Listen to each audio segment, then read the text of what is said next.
This is All India Radio. The news read by Valsa Williams. Members of the European Parliament called on Prime Minister Narendra Modi at his residence in New Delhi today.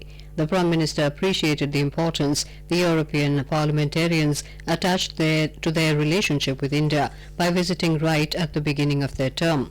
The Prime Minister said India's relationship with the European Union is based on shared interests and common commitment to democratic values. He said an early conclusion of a fair and balanced bilateral trade and investment agreement is a priority for the government. Talking about the need to strengthen engagement with EU on regional and global matters, the Prime Minister highlighted the importance of close international cooperation to fight terrorism. He also mentioned about the growth of the International Solar Alliance as a global partnership. The Prime Minister, while welcoming the delegation to India, expressed the hope that they would have a fruitful visit to various parts of the country, including Jammu and Kashmir. Their visit to Jammu and Kashmir should give the delegation a better understanding of the cultural and religious diversity of the region of Jammu, Kashmir and Ladakh, apart from giving them a clear view of the development and governance priorities of the region. Prime Minister Narendra Modi will embark on a 2-day visit to Saudi Arabia today. Mr. Modi will reach Riyadh late tonight. He will address the third session of Saudi Arabia's Future Investment Initiative Forum tomorrow. He will have a bilateral meeting with Saudi King Salman bin Abdulaziz Al Saud and hold delegation-level talks with Crown Prince Mohammed bin Salman.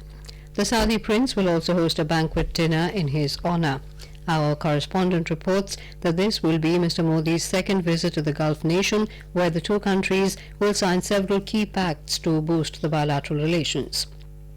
At least 12 agreements, including establishment of a strategic partnership council, are likely to be signed during the visit of the Prime Minister, covering areas like civil aviation, security-related matters, defence, infrastructure and non-renewable energy sector.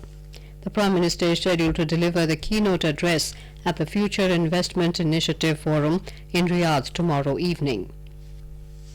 The air quality of Delhi dropped to the season's worst on the morning after Diwali. A thin layer of toxic haze hung over Delhi in the morning, and the overall air quality index stood at 346, which falls under the very poor category. However, according to government agencies, the situation was still better than the last 3 years. In its advisory, System of Air Quality and Weather Forecasting and Research has advised people of the sensitive category to avoid all physical activity outdoors and move activities indoors. The period between 15th October and 15th November is considered critical for Delhi NCR's air quality due to stubble burning in neighbouring states and firecracker emissions. In Jammu and Kashmir, the state administration closed civil secretariat and administrative offices in Srinagar from the 25th of October, continuing the 147-year-old tradition of biannual Darbar move to Jammu in the winter. The Darbar move usually sees the administration functioning from Srinagar till late October, moving to Jammu in the first week of November.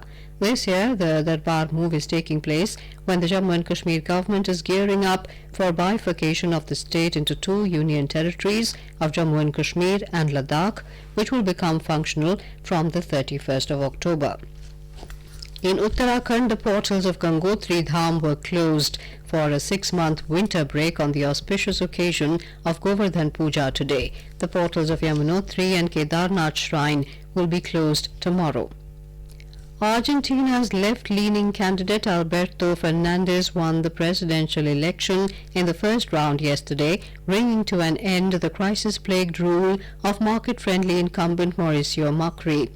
Fernandez, a 60-year-old law professor, got 47.36% votes, crossing the threshold for outright victory. His win also caps a remarkable political comeback for ex-President Cristina Kirchner, who will be the vice president. Fernandez vowed to end sharp divisions between his Peronist movement and supporters of the business-friendly incumbent. The return to power of protectionist Peronists comes amid a lengthy recession and a debt crunch, raising market fears of a possible default on a $57 billion IMF loan. And with that, we end this news bulletin.